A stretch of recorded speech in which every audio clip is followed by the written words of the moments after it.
Harshvardhan ji comment you sir. जी हर्षवर्धन दादा, वैसे आपके उस ट्वीट से वो जो दिवाली मिलन वाला हर्षवर्धन जी जो आपने किया, लोगों को बहुत मिर्ची लगी हुई है। सुन रहे हैं हम लोग। हाँ मैं सच बता रहा हूँ वैसे। हाँ अरे आ रहा हूँ भदौरिया साहब, माफी। सुधांशु जी आ रहा हूँ। आप फ्रेम से हट गए थे। आ रहा हूँ। मिनट बोलते हैं। हाँ हर्षवर्धन जी आ रहा हूँ। देखिए हाँ दादा। ऐश्वर्य जी, मुझे लगता है कि आपने उसका जिक्र किया तो दो लाइन जरूर मैं उसमें बोलूंगा।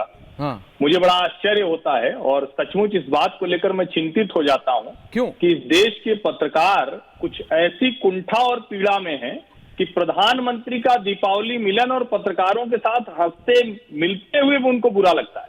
उनके मन में इतनी कलुषता है, इतना क्लेश है, इतना जहर भरा हुआ है।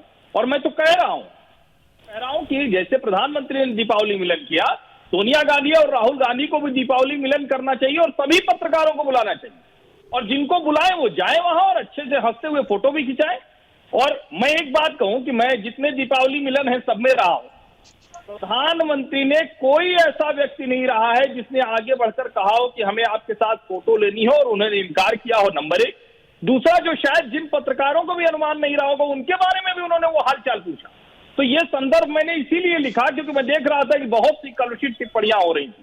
खैर, ये एक विषय हो गया। अब जो दूसरा जिस पर हम इस बहस चर्चा को कर रहे हैं, निश्चित तौर पर राजनीति में जो कहते हैं ना कि संवाद का स्तर बहुत गिरा है। लेकिन एक बात तो माननी पड़ेगी ना, आप किसी के माता पिता पर टिप्पणी करें, वो भी प्रधानमंत्री के माता पिता पर, ये भारतीय राजनीति का एक कोई और उदाहरण बता दे, उसके बाद मैं कहूंगा कि उसी से शुरू करते हैं। मैं यही अपनी बात खत्म करता हूं। जो भी विद्वान प्रवक्ता लोग बोल रहे थे, एक उदाहरण बताएं। अब ये रेटोरिक में मत जाइएगा। उदाहरण बताइए कि किसी के भी माता पिता पर कोई इस तरह की टिप्पणी की गई हो जैसे नरेंद्र मोदी पर की जा रही है, और ये देश की जनता को पता लग रहा है। और देखिए, खड़गे जी को लेकर बार बार कहा जाता है बड़े सीजन पॉलिटिशियन है, मैं भी उनको उसी तरह से देखता था। लेकिन मेरी तो आंखें खुल गई कर्नाटक चुनाव के समय, जब उन्होंने कहा कि नरेंद्र मोदी तो जहरीला सांप जी को भी ले आइए। अब आप सोचिए 2007 के मौत का सौदागर और जहरीला सांप, इसमें कितनी समानता है।